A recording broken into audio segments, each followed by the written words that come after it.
I record to the computer too because of that reason. Okay, hello. Thank you for meeting up with me. It's so convenient to Yeah, meet on it's great to Zoom. see you. Hmm. Yeah, Yep, we can come together at any time yeah, from anywhere. yeah. And you're the first recording I've done, interview I've done where you're not like a family member who's had a home birth with me. I originally had started, interviewing my clients usually around like 6 months, 9 months, just to kind of hear about their experience and reflect. And but you just kept popping in my mind, and you've been like such a blessing to a lot of my clients. And I just thought like it would be so great to do an interview with you and share how you're supporting families in this area. So maybe Thank you could do you. like a little introduction of who you are, Sure. what you do, and Yeah, it's an honor. It's so nice to get to connect in this way too, because it gives us an opportunity to talk with each other. And we've don't get that many opportunities right now, so it's nice to carve it out. But I'm happy to share a little bit about my background. I've worked in the pregnancy, birth, postpartum, parenthood field for a lot of years. It's, I guess, a couple decades now. And I started um, kind of on accident in a sense by attending my first birth of a dear friend when I was 15. And the wow. midwife that delivered that baby and I acted as her doula.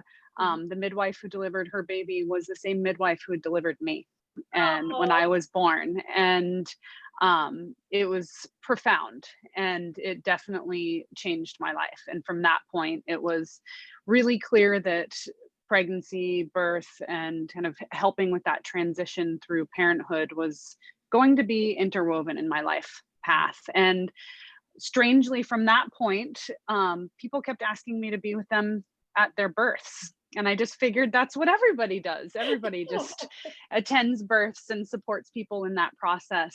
And so you were the I doula, but you weren't like, you didn't know that title yet or I anything. didn't know anything about. I knew midwives, and I grew up in an area where there were a lot of home births. I was born at home, actually. And so I just sort of was very comfortable with birth and very familiar with it. And so, and people wanted me to be with them. So I was, kind of would be with friends, or as a midwifery assistant, like in that kind of role, before I ever knew what a doula was. And so it was probably about 10 years that I was like, oh, at some point maybe I'll be a midwife. Mhm. But then at a certain point I realized that, oh, it's a different kind of midwifery that I'm doing, that really helping through this midwife a transition through life. And my life took me in different directions through education. I was always still involved with birth work, but I studied environmental sustainability and became a mediator, and was doing conflict resolution work and nonprofit work, and birth work always on the side. And eventually it led me to wanting to go deeper with people, of like, why are people having conflict, and what is it that they need to do in order to be healthy and well balanced, and kind of mentally, emotionally, physically, and spiritually. And that led me to get my master's in psychology. And when I got my master's, I just naturally started focusing on pregnancy, birth, postpartum, and parenthood, and how we can really engage with that whole process to be an opportunity for personal growth and transformation. And, kind of on one side, how can we deal with challenges? How can we deal with anxiety or trauma or fears or anything that comes up in the process? All the way kind of to the other side of the spectrum of, we're already going through so much change.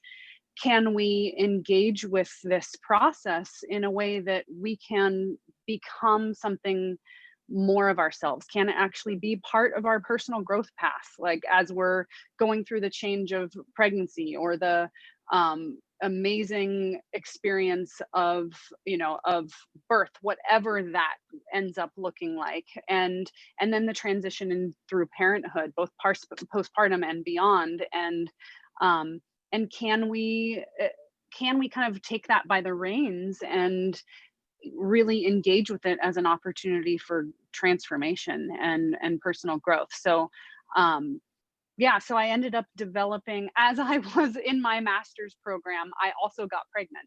Oh, And so it was suddenly, as I was deeply engaged in research and bringing mindfulness into like cognitive psychology and cognitive behavioral therapy into kind of the somatic realm and cognitive realm and mindfulness about birth and pregnancy and parenthood. And then I got pregnant and had to apply all of it myself. And so I got to really engage in like both sides of the learning all at the same time, kind of in my own laboratory of life and within the container of graduate school at the same time. And it was challenging, and it was everything that I work with other people in. It was, I had extreme nausea and had to use all the mindfulness tools throughout because I would have all night nausea. And yeah, not just morning sickness. no, not just morning sickness. And it was like I really got to use the tools that I since now apply with other people. And through the process, I developed and what I call the integral model of pregnancy and childbirth. And it's really approaching the whole experience of pregnancy, birth, postpartum, parenthood as kind of how can you approach this from as many kind of as holistic as possible and as many angles as possible to be able to support a positive birth experience and support personal growth and support like the process from not just a midwifery model or not from a traditional kind of medical model or a psychological model or this or that, kind of like how can we take the best of each of these in order to really thrive, and then apply that to the individual because everyone's different. Right.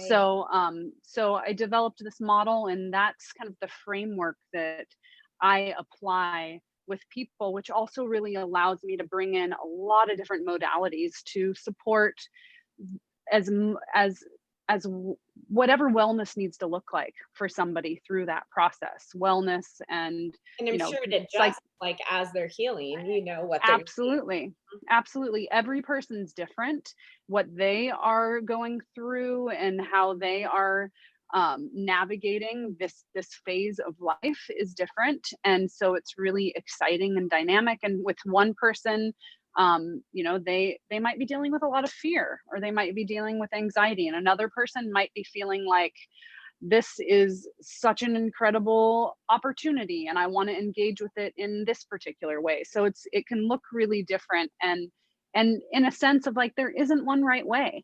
There's finding the way that is going to support somebody on their path and what they want their experience to be, and hopefully to support it to be what they want, and to kind of align that, because there isn't one way to make a positive, let's just say for birth as example, there isn't one way to make a positive birth experience, but there are a lot of different factors that when you bring them together can influence a much more positive experience. Wow. So I always tell people like a positive birth story isn't like baby came out your vagina or unmedicated or medicated or belly birth or whatever. It's how you were made to feel, and that you were felt heard, and that your voice mattered, and that influences how you feel after more than how your baby came out. It's a huge part. It's a huge part. When I was doing my graduate research, I did a mixed methods research study that was what makes a birth experience positive. And within that, one element was I surveyed over 500 women on their birth experiences. And it was really profound to hear what what made a birth experience positive for people, and it's not all the same, but that element is huge, you know, of actually like, did somebody feel empowered, did they feel heard, did they feel like they were in the driver's seat, but Mhm. also were they, you know, were they respected, you know, it was that, and as well as, you know, like what pathway did they take through it. A lot of the time, if somebody's expectations are very different than what the reality is, that makes it harder to reconcile, you Mhm. know, and feel like it was as positive as it is, or as positive as they, you know, were hoping that it would be.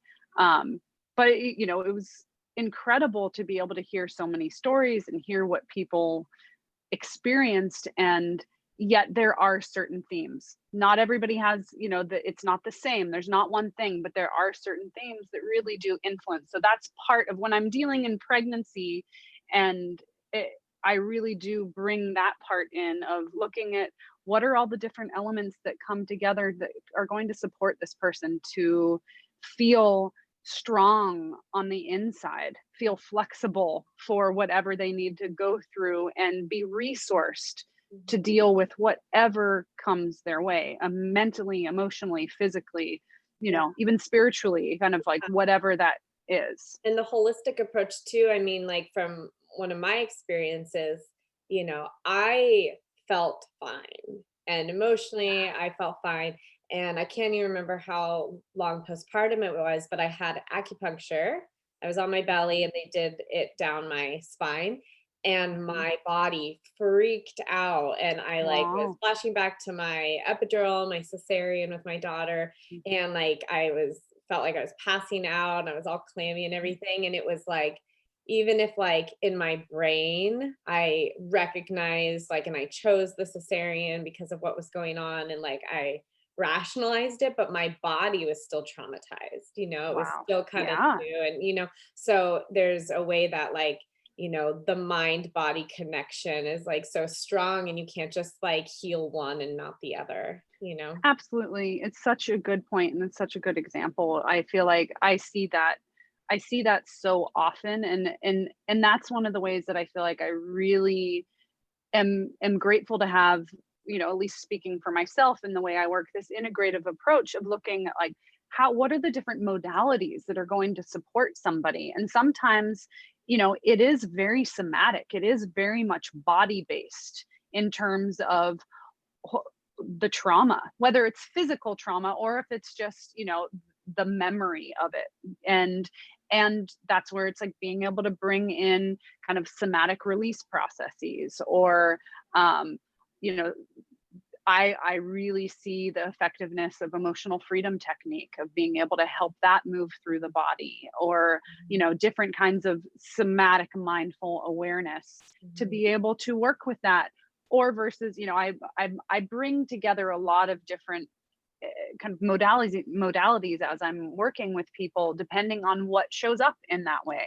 Mhm. And, you know, sometimes it's a hypnotherapy, or you know, a cognitive behavioral kind of coaching, sort of the more traditional kind of counseling, and holding space and processing and working through whatever is arising, to the integrative wellness and life coaching, and looking at like how can we really support your whole person as you are going through this phase of life, and whether it's through the pregnancy or processing birth or preparing for birth, or the transition postpartum, and then as you continue your journey through parenthood, which is I'm so obviously, you know, so passionate about, because Mhm. it is such an opportunity to engage in this kind of healing and transformational work. Yeah. And you and I were talking last time, which is like a big reason why I added on all this extra postpartum support, Yeah. continue care for the first year, and to have body work and doula work and nutrition, at least in the beginning stages included a bit, because we feel like we want to like raise the bar for everyone to kind of be like, okay, that's baseline, I like this love is that. expected, and anything more is extra. But like to change it that it's not like luxury, like, oh, either if I was really, really struggling, I would do it. Like if I was completely Mm-hmm. broken, I would do it. Mm-hmm. Or if I had, a bunch of extra money and it didn't really matter, then I could do it, but like, no, Yeah. it actually is like something that is just as important,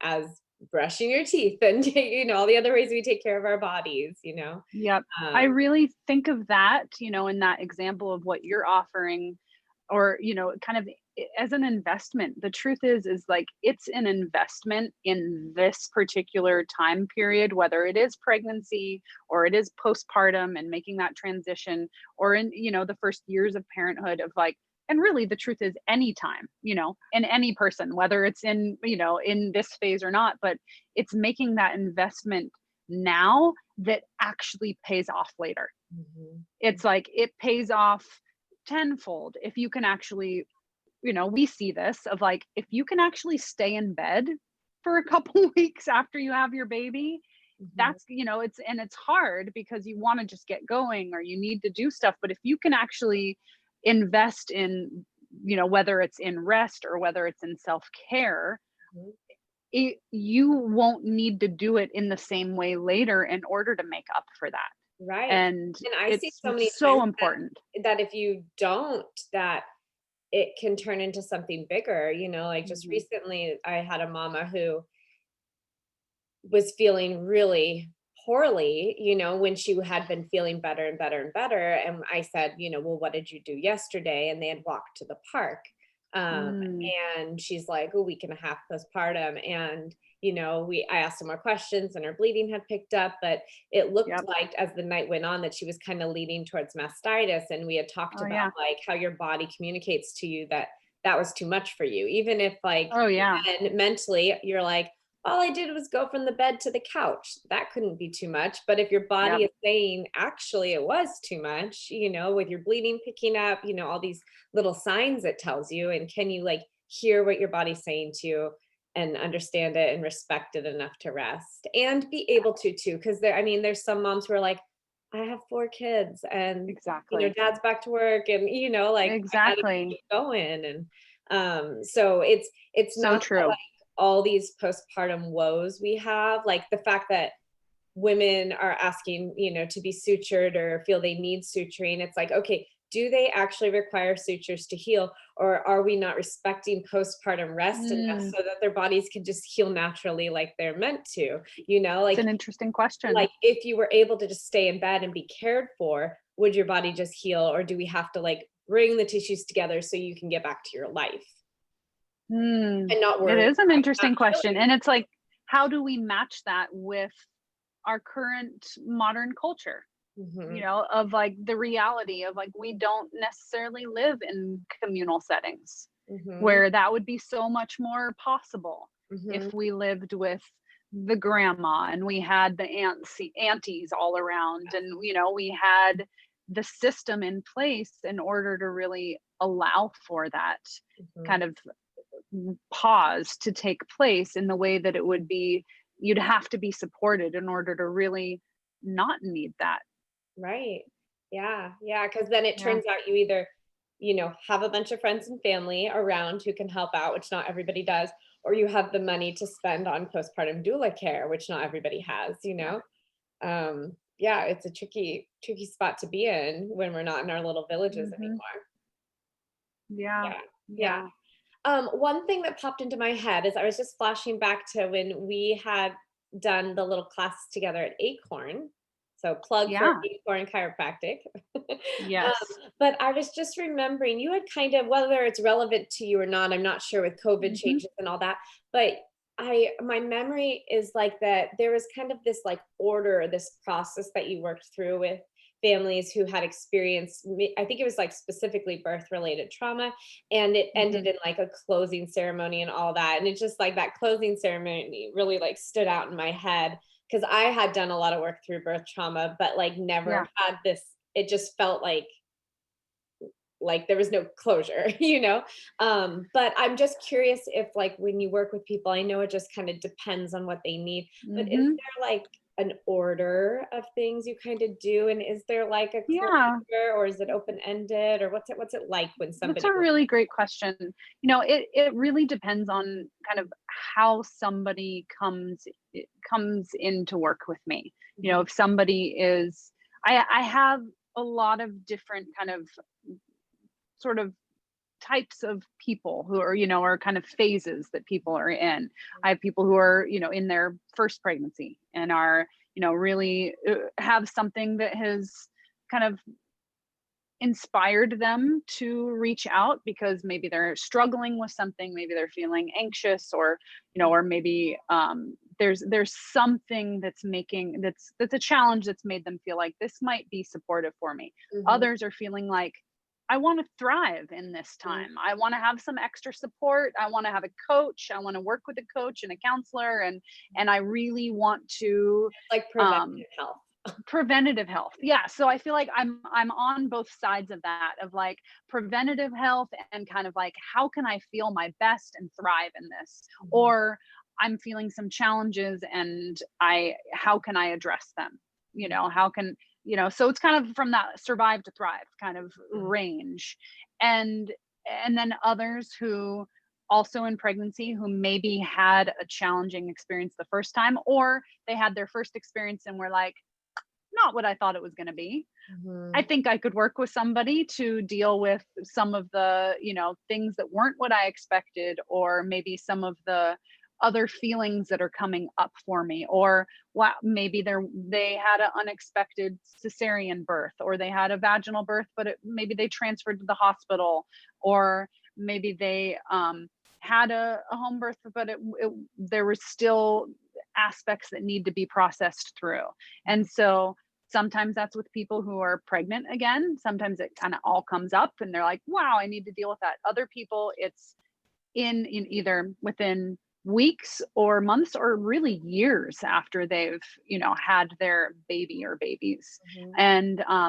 And so that's kind of like the different, some people are coming for that birth processing and birth trauma work, and others are in their postpartum period and are like, maybe there's some kind of postpartum mood disorder, or they're kind of, postpartum depletion, or are even past that point and are like, who am I, how do I work through this next phase of parenting? And so it can look really different depending on when somebody comes in. Once we're working together, there's actually a similarity, because it's like it's the same sort of themes of like what's going on physically, mentally, emotionally, relationally, logistically. How can we make this all be a humming working vehicle so you can thrive, and you can be set up for success wherever you are in your journey.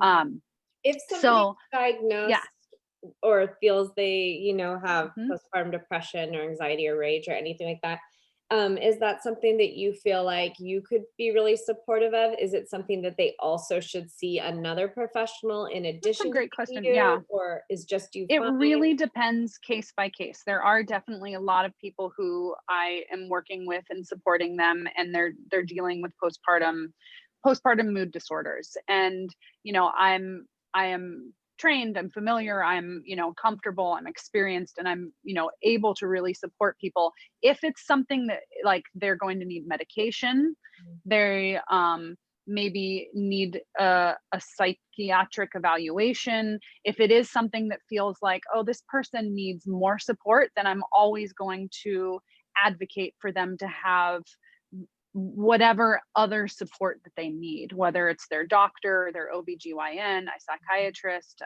you know, a, a, a licensed marriage and family therapist who might be able to support them in a different way. Mhm. So I do not shy away because it's so prevalent, it's so important, and it really shows up in different ways. And so if somebody, but I'm always paying attention of like, is this something that this person's going to need some more support in order to really help them kind of pull out of whatever it is. But yeah, I'm very familiar and work quite a bit with how all the different manifestations of what that looks like. Yeah. um kind of in the, if both perinatal and postpartum, even, during pregnancy as well. Mhm. So yeah, it's a really good question.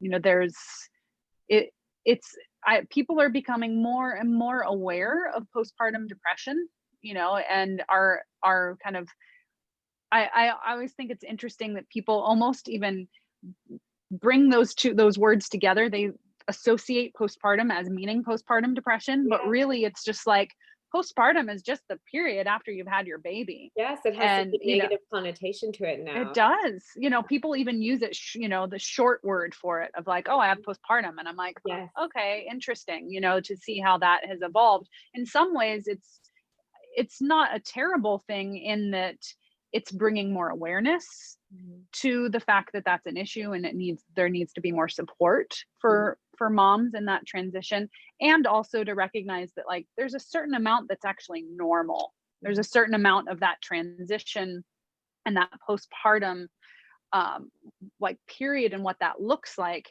as within a realm of normal. Like you might find yourself sitting in the bathtub crying, like a week after you had your baby, and it doesn't mean you have postpartum depression, you Mhm. know Yeah. and that there is, that it's not the same thing as like the baby blues, or what that is. But also it can take so many different forms that people do not recognize, where there can be, like you mentioned, postpartum rage, postpartum anxiety, and people are will miss that more frequently Mhm. because they're just looking for the depression piece. And if it doesn't match that, then they don't recognize that, oh, this might actually be something else going on. And the way that I hold that is actually looking from this holistic perspective of like, what are the different factors that are coming into to influence what someone's experiencing? How much sleep are they getting physiologically? What's going on? It's Mhm. kind of like relationally, circumstantially, what's happening, Yeah. and what are all Hormonally the different way too. hormonally, yeah, like what My are my all I had the 3 different days of ways to support postpartum. that? Yeah, I had 3 days of postpartum depression after I night weaned my daughter. Uh-huh.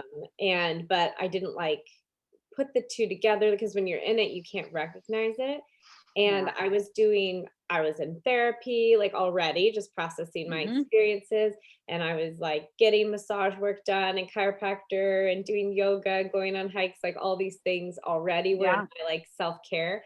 And Yeah. then I remember the first hard day, and Mm. my husband, I love him, but I remember him being like, "Oh, I guess that massage didn't really help much." And I and I remember being so angry and then being like, "Oh my god, he's right." Like, I'm already Ah, doing all the things, and that was when I started to yeah. panic. Because on day 2, when it was still happening, I was like, "There's nothing left to add." Like, Oh, I'm wow. not the person that doesn't have support. I'm not the Yeah. person who, like, isn't hanging out with their friends, is just isolated at home with the kids, Hmm. like, I was like, I'm already feel like I'm doing everything, and then when day 3 hit, I was like, "It's forever. This is, like, Wow. what I'm gonna feel like Yeah. now," and I would just, like, sit on the couch and cry, and Mm. I can't even remember, my daughter must have been, like 2 years old or something, maybe less than that, like, she was talking enough, um, or maybe it was my son who said it to me. I remember one of them said to me, like, "It's okay, mommy, Moana cries too." I was like, Oh, "Oh, little okay." sweethearts. She turned out okay in the end, like Yeah. And she's a hero. Yes, She is a badass hero that's gonna yeah, save everything. yeah. Yeah. And so how did that end up lifting? You said it lasted 3 days. What happened after the 3rd day? Um, on the 3rd day when I had this, like, "Oh my gosh, this could be forever, and I'm already doing all the things," I basically used Facebook as my diary, which I do. I'm a pretty public Mhm. person, and I just, like, I wouldn't say, like, blogged it, but I just, like, wrote out everything I was feeling, like, Mhm. that I'm doing all the things to support myself, like, and it just, like, came out of nowhere, but I, like, recognized by day 3 what I'm in, and Yeah. just to, like, one, because I knew so many people would be able to relate to it, because anytime I post something vulnerable like that, everyone is like, me too, you know? Yeah. And I knew it was like a way of just like getting it off my chest. And so I don't know if, go back and not do that and see if it would have continued. I don't know, but then Yeah. it's gone. And I Yeah. remember bringing it up to my therapist, and she was just like, anytime that happens again, call me right away, and it never Yeah. did. Yeah. And I didn't know at the time. It wasn't until like maybe a year or two later that somebody mentioned like hormonal fluctuations with weaning. And I was like, oh, that was it. Cause I was still nursing her, but I had night weaned. And I was I like, see it a lot. yeah. I see that hormonal fluctuation during the weaning process a lot. And if I Yeah. had had somebody say that to me, Mhm. I think it really could have helped sooner to like give it Yeah. a diagnosis, I guess, or like give it a term Yeah. so I could be like, oh, that's what that is. I'm not just like Totally. falling apart. Like this is a thing and it'll pass. And Absolutely. It kind of gives it a perspective. I feel like it's a similar thing for even sort of like a monthly PMS sort of yeah, cycle. That, it doesn't mean you're not going to go through the hormonal fluctuation, and you might not go through the turmoil, either mental or emotional struggle, but I can speak for myself that it's like when I got to the point where I was like, oh, day 22, here I am, where I'm like, why are my kids touching me so much? It's that one day. It's like, why is everybody touching me so much? And then I look at my calendar and I'm like, it's because it's day 22. And yeah, all of a sudden it feels different, yeah. it's a little bit much, and so so it doesn't mean I don't feel that, but then I can be like, oh, I don't have to take this as seriously. I Mm-hmm. don't have to take this as Yes, personally that's and it. think this is forever, or think that this is something that's bigger and more meaning making Mm-hmm. than what it is, Yeah. that and not to disregard what it is, but also to be able to be like, oh, I can hold this within the context that it is, how this is affecting me. Yeah, yeah. So We had a small little mommies group and online and in person. And whenever I would go on and just like everything was falling apart, and I was telling all my girlfriends, there was one girlfriend who was always like, where are you on your cycle? And I would like uh-huh. pull up my little app and I'm like, oh, I bleed tomorrow or whenever. And she was like, and I was like, "Thank you." But it was like Yeah. almost monthly where I would go online and do this, and she would have to like be the words, because I'm She's like, all, I'm tracking. It's day exactly. 27, honey. Exactly. I was like, "Could you just give me a heads up the day before or something? That would be really nice." I Yeah, but I know. think, like, voicing it too, like, just takes the power away. Today, Absolutely. I messaged my husband and I was like, "Super emotional today, like, everything is falling apart and it wasn't yesterday and nothing has changed, so I know it's hormonal, like, I know it isn't Mhm. actually all falling apart." Mhm. Um, but like, I just wanted you to know. And so he was like, let me just bring dinner home, make it easy tonight. So it was like great Aw. to be able to just like voice it, I be love him. heard. I don't even know him, and I love him. I'm like, that's beautiful. Yeah. And it's just like, okay, thank you for hearing me and like helping Yeah. out. And yeah. Yeah. And it makes the difference to be able to like recognize, okay, this is hormonal. I'm still feeling it, Yeah. and I will be better tomorrow. And again, not Yeah. everybody is as fast as mine, like it's not just a Absolutely. 3-day thing, that's gonna be Yes. better in a couple days. Yeah. And that, I feel like, to me, that is where that preventative piece comes in, Hmm.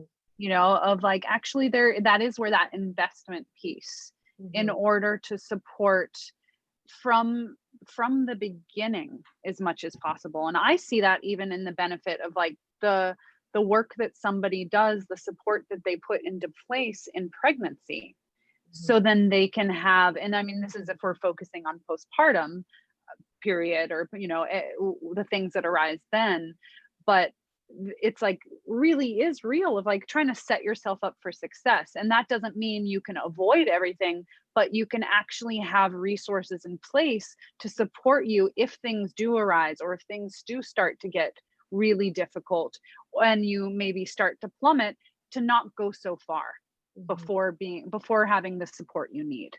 Mhm. And I think that's really, really important. To get back to your question about closure, Yes. closure is so important. Mhm. And, it fits in a few ways of how I work with people. One is specifically around birth.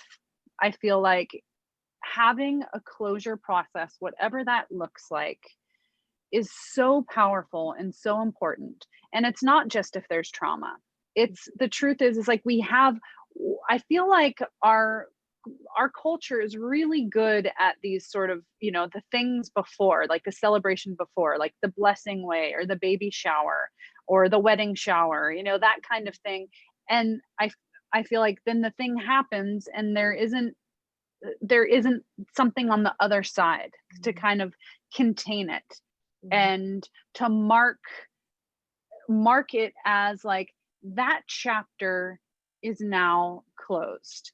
And Mhm. it doesn't mean that chapter is not going to keep informing you Mhm. as you go, but to actually, I mean, it's maybe too graphic of a metaphor, but like I feel like very often people will have their baby shower, their blessing, and then they go through the pregnancy and then the birth, and then the birth just kind of continues to bleed forward in their life.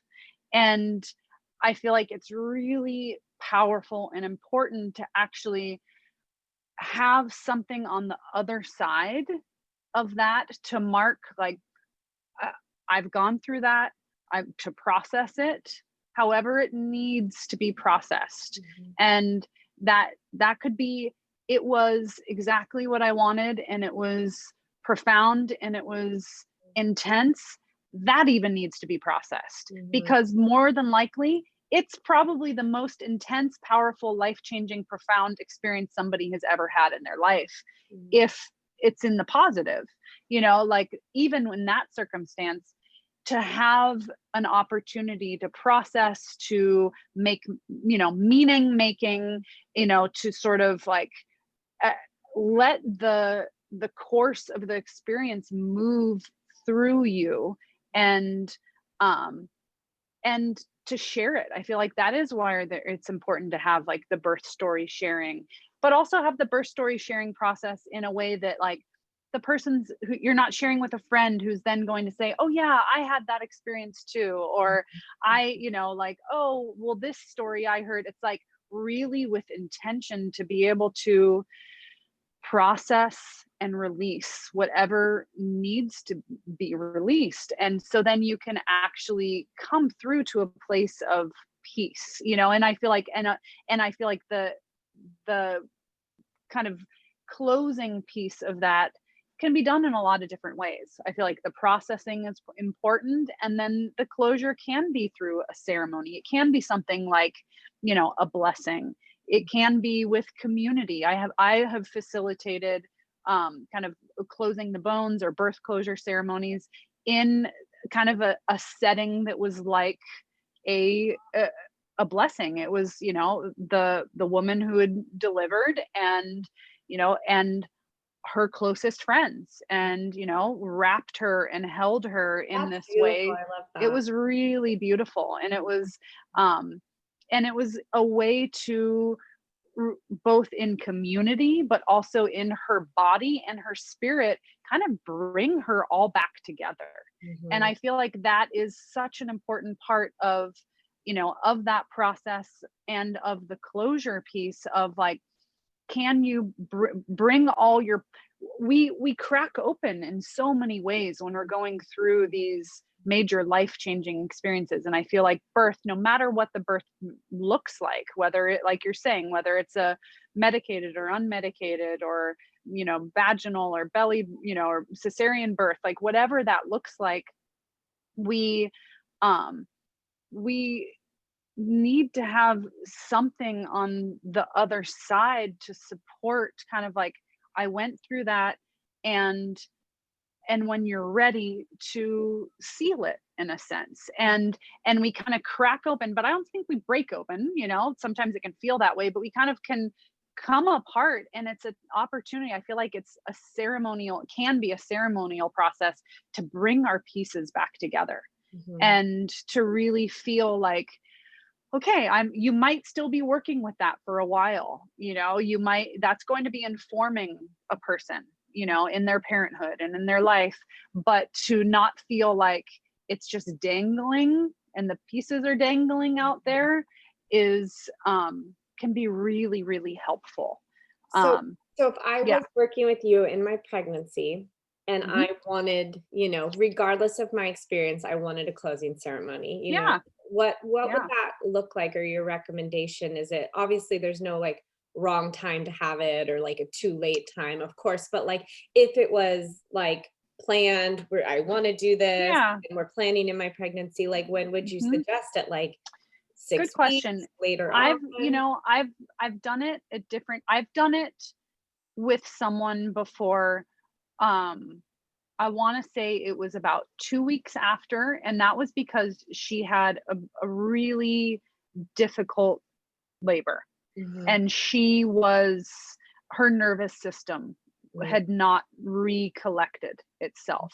mhm, And in that situation, I felt like this is what she needs in order to, bring her back and kind of ground her back in, and deal with kind of the trauma that was still running through her system. And mhm, it absolutely shifted things for mhm, her at that 2-week mark. yeah. Um, Other people, it might be like you're saying, 6 weeks. I've quite frequently I've done 40 days, Mhm, and it's kind of like they've gone through this postpartum mhm, initial period, and then that was like a sealing of that part.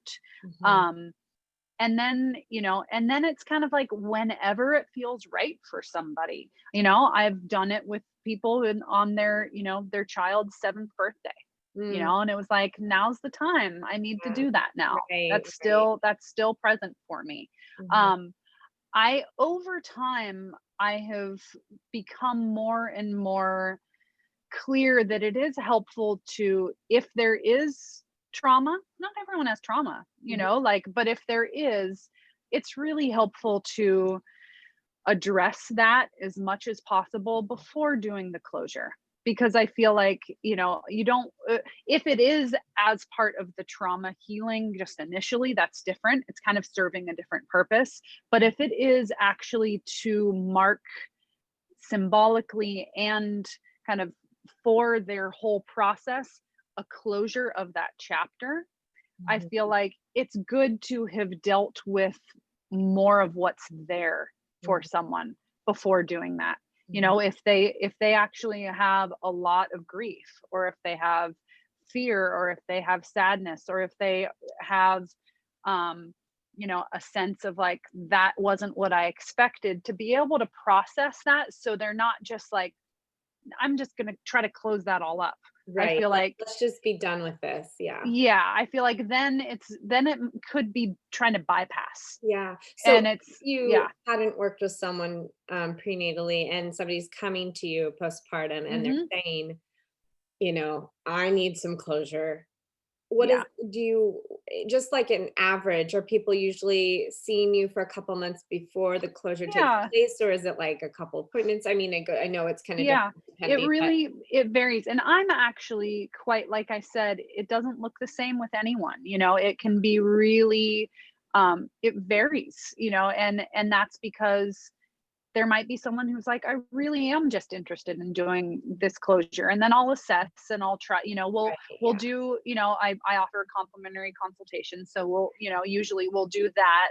And then, sometimes it's like, we do 3 sessions, 3 private sessions, working with whatever might be needing to be worked through, and then they're ready, or they want to do that, and that's what it is. Mhm, Others, it might be, I've worked with some people where it's like, we did the birth work and kind of the trauma clearing and kind of processing and healing work for, a number of months. mhm, And then they want to do the closure. Other people, they don't actually do the closure ceremony. Other people, it's just, they feel like, oh, I feel complete. Like I feel better. I feel myself again. Like I feel at peace. I feel whole. I feel intact. And then it might be that that feels good. And that more of the, that private kind of like coaching, counseling, healing work that we've done is what offers that closure, and it isn't necessarily like a standalone kind of ceremony at the end. And I, at this point, I honestly would be more hesitant to just do a ceremony sight unseen. I have done that. I've done that in the past. I feel like more and more as time has gone on, I feel like I see the deep benefits of doing the other work with somebody, with, to enhance that and make that actually as effective as possible. And in some of those cases, it's been like we've done a session, and then they're feeling like they want to do it after that. Also, if someone comes to me and they say like, I've done all this work, like I've done this work and I feel like, I've done therapy and, I've been doing this healing process and now I'm looking for this next level of it. It will be case by case. And other people, they came to me with birth trauma. We started doing that work. We've, done however much that required for us to be focused on that.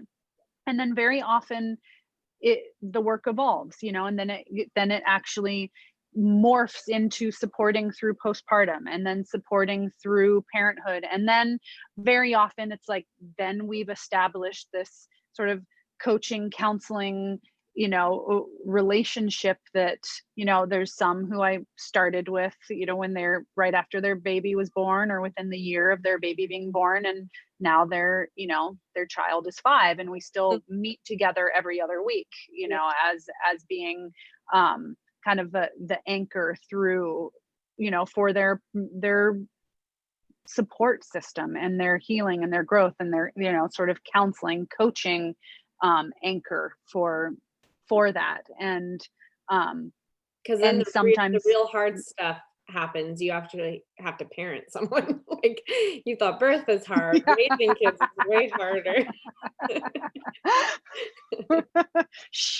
And it lasts longer. Joking. Yeah.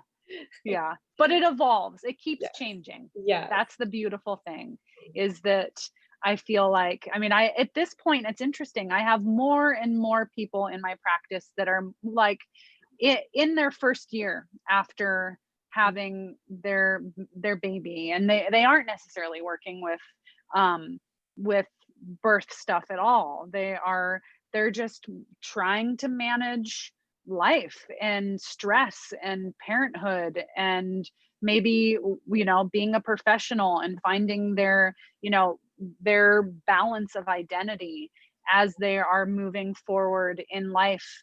And, especially right now during this pandemic, there's such a need for support of moms who are isolated and are under stress and are stuck at home with their kids and are even like trying to work at home with their kids and school their children school their children. So to be able to support that, I feel like that has definitely become a larger part of the population that I'm working with. And I work with people, we're both, lucky to know each other and be in Sonoma County, but I do work with people all over the country. I was going to say, which, kind of the big blessing of the COVID situation and everything going to online, because people are recognizing, wow, I can work with so many different people, not just whoever's local to me.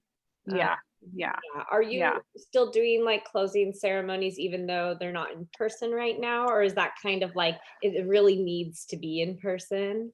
The ceremony, the actual birth closing ceremony includes a closing the bones. And so to me, it really does need to be in person in order to do that fully. I do hypnotherapy. I do matrix re-imprinting, which is kind of like, if I had to explain it, it's a sort of like, it's an advanced form of emotional freedom technique, EFT tapping, as if you were to take hypnotherapy and EFT and bring them together. That's what matrix re-imprinting would be. And I feel like those can have a similar healing effect and bring a sense of closure that work just as well over Zoom. But I feel like, but I can't bind someone. I can't wrap them and rock them and soak them and go through, and to really, create that kind of ceremonial process that, looks different. Again, some people will have a fire, others will, like have it connect with the earth. It's like, it is, again, kind of like depends on what the person brings and what they need it to look like, but it really does need to be more in person. Well, so I look forward to when this is done. I want to be first in line. All right. It's so funny. I kept like leaning in and into what you were saying, and every once in a while I glance at myself. I'm like, oh my God, my head's huge compared to hers. I kept having to lean back. I was just like, tell me more. Oh, it was so great chatting with you. I feel like we could just go like we absolutely could. Well, I do want to say, I think it is really beautiful and wonderful. I've told you this before, that you are including these other forms of care in your midwifery packages, and especially the continued care postpartum. I think you said that you're doing that for up to a year, right? That you'll still stay connected to somebody. And I find that so valuable. Just the more connections that a mom can have in that time, and people to turn to, and people, even just to normalize things that are challenging or hard, but as a new mom, you don't know that, and to be like, is it like, I see very often where it's like, is it normal to have this kind of like scary thought? And it's like, oh yeah, like that, it doesn't mean you're going to act on it. Like you don't even need to feel shame. Like you need to talk about it. And then there's so much, and then you can work with it. And if you are just isolated, you don't know that. And it can be really scary. So I feel like just any connection that people have through that transition that keeps them in community, keeps them resourced, is so important and so valuable. So I just want to give you that feedback, that I'm really glad that you are offering that as part of your midwifery care. Thank you. Yeah. I was just like, okay, I keep complaining about it, but like, what can I do to make it different? And I was like, we'll just start doing it, just like start changing it, and hopefully it'll catch on. And and I love every single time I refer someone to you, they come back and they're like, oh my gosh, even just that first session like changed everything. They're always raving about you. And I really appreciate you. I feel so lucky that you're part of our community. And I appreciate it. I really do. Well, it's so nice to be able to connect with you this way. And maybe we'll get to do a part 2. Yes, I think we will. All right. Talk again. Okay. Take care. Have a good day. Good night. Thanks. You too.